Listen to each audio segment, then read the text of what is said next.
નમસ્કાર દર્શક મિત્રો, ગુજરાતના રાજકારણમાં ખળભળાટ મચી ગયો છે।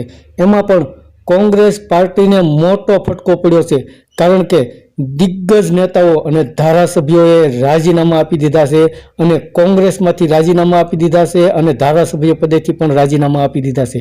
તો આપને જણાવી દઈએ કે પોરબંદરના પૂર્વ ધારાસભ્ય અને એક સમયના કોંગ્રેસના વિરોધ પક્ષના નેતા અર્જુન મોઢવાડિયાએ કોંગ્રેસમાંથી રાજીનામું આપી દીધું છે અને તેમનું રાજીનામું તેમણે કોંગ્રેસના અધ્યક્ષને સોંપ્યું છે। અને રાજીનામાનું કારણ આપતા અર્જુન મોઢવાડિયાએ જણાવ્યું હતું કે કોંગ્રેસની જે કેન્દ્રની ટીમ છે, કેન્દ્રના જે કોંગ્રેસના અધ્યક્ષો છે, તેમને રામ મંદિરની અંદર જવાની મનાઈ કરી હતી, તેમને કારણે તેમણે કોંગ્રેસમાંથી રાજીનામું આપ્યું છે। અને બીજો એક મોટો ભડાકો કોંગ્રેસમાં થયો છે।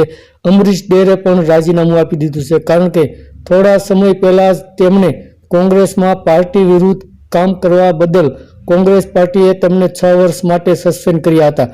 તો હાલમાં અમરીશ ડેરે પણ ધારાસભ્ય પદેથી અને કોંગ્રેસમાંથી રાજીનામું આપી દીધું છે, જેને કારણે આવનારી લોકસભાની ચૂંટણીમાં કદાચ કોંગ્રેસને વધારે ફટકો પડી શકે તેવું પણ દેખાઈ રહ્યું છે, કારણ કે હાલમાં આ દિગ્ગજ મોટા નેતાઓ કોંગ્રેસના મોટા નેતાઓને કારણે કોંગ્રેસને વધારે નુકસાની સહન કરવાનો વારો આવી શકે તેવું પણ બની શકે છે, કારણ કે આ મોટા કોંગ્રેસના નેતાઓએ રાજીનામું આપી દેતા ગુજરાતના રાજકારણમાં અને કોંગ્રેસની અંદર પણ ખળભળાટ મચી ગયો છે।